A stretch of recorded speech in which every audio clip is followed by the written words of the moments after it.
The replacement of Kang with Doctor Doom was apparently in the works for a very long time. This is exactly what Marvel Studios wants you to think. But if we look at the timeline of events and how things happened, this doesn't make sense. So in this video, we're gonna go over the lie that they're trying to tell, and also why they should just come out and say what it is. Kang didn't work. Doctor Doom would work, so we pivoted hard. It's not that hard to tell the truth, guys. Come on.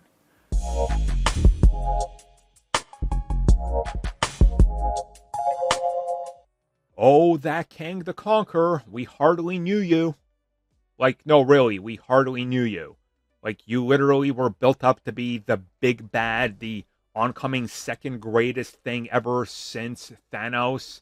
And then ultimately what we got was a bunch of dead ends, a bunch of Kangs that were all over the place, and ultimately Kang the Conqueror, you know, the one we should all fear, was defeated by Ant-Man throwing punches at his head. Yeah, it's safe to say that by the time you walked out of Quantumania, you probably had some questions. Even though I thought it was a pretty enjoyable film, there's definitely a lot of issues with the film, and of course what was going to be Avengers: The Kang Dynasty. Now, as it turns out, per head of Marvel Studios Kevin Feige, even before the problems with Kang showed up, aka, him being thrown to everything, and then him not working on multiple levels, Marvel Studios says that they were done with Kang and replacing him with Doctor Doom before Ant-Man and the Wasp: Quantumania flopped. So what I want to know is, why did you guys commit so hard to Kang if you knew you were pivoting? And also, how did nobody foresee the errors in their ways, but also the fact that none of this makes sense considering that they praised Major's work on Loki? We're going to talk about all of that. Okay, so we got a couple of things to talk about. The first thing we're going to tackle is Jonathan Majors and Kang, because he of course played him. So this is a interesting one because there's a lot to Kang here that was great. Jonathan Majors' portrayal of He Who Remains in Loki Season 1 at the end was tremendous. His portrayal of the different version of Kang in Season 2 was also tremendous. The different versions he played in Loki were great. But then we look at Kang the Conqueror in Ant-Man. That was not so great. Again, he played him well, but the end result and what happens with the character just didn't work.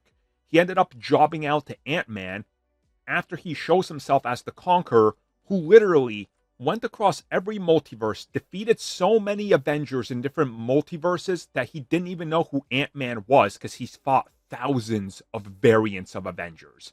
But Ant-Man beats him with punches? That's a problem.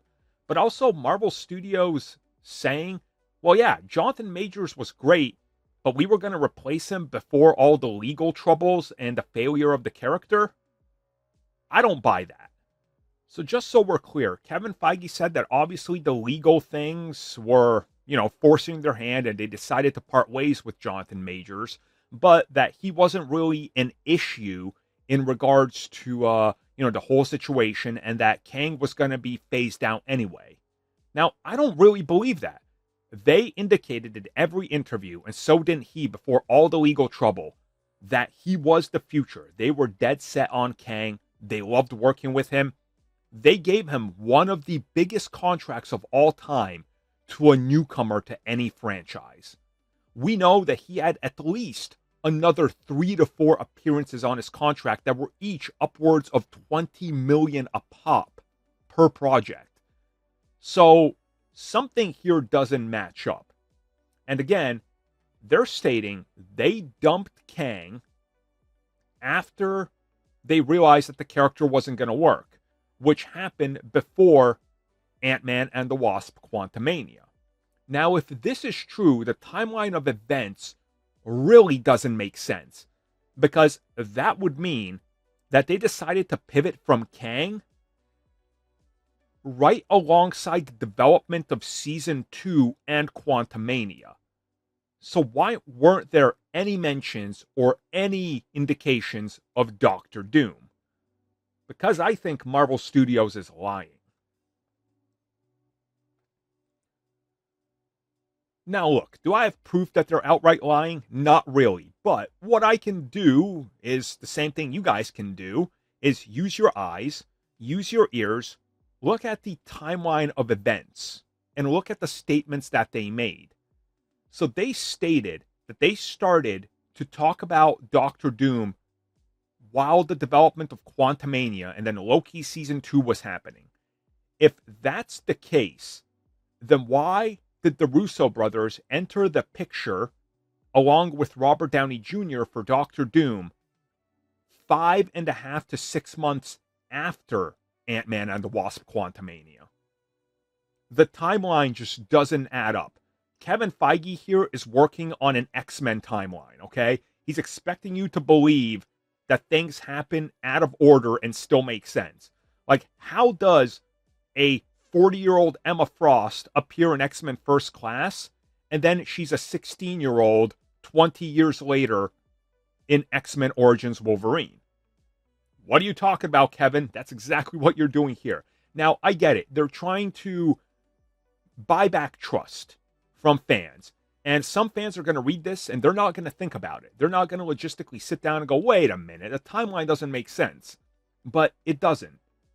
But I get what they're trying to do. They saw that Kang was a failure. He was a failed experiment because the way that they handled him was fragmented. The people that were going to watch him in Loki know who he is from Loki. If you didn't see Loki, you have very little knowledge about who this character is, why he's a big deal. And then you go to Ant-Man and the Wasp. You watch that film, and suddenly the big bad that everybody's talking about, that's been hyped up for a few years now, who the entire franchise is supposed to pivot to as the new big bad, gets beat by 4 punches from Ant-Man. You know, that becomes an issue. So I do believe that at one point they did start talking about Doctor Doom potentially replacing Kang, but I don't think it's on the timeline that they've given us, because the timeline that they gave us doesn't make sense at all. It doesn't work, nothing lines up, and everything just seems to be sort of moving too fast for it. Because if they pivoted to Doctor Doom while working on Quantumania, then why did they have the foresight to tease Doctor Doom instead of the Council of Kangs at the end? Wouldn't that then imply that they were further ahead than we believe and know? Because again, everything they've said officially doesn't line up. The Fox timeline manipulation by Marvel is in full effect, boys. Thank you for checking out that video, and thank you for your continued support. Feel free to like, share, subscribe, do whatever you will, and if you're so inclined and would like some additional content from us, which includes unfiltered content and bonus discussions, we do offer exclusively in our member section. We hope to see you there. So thank you for watching, and have a good one.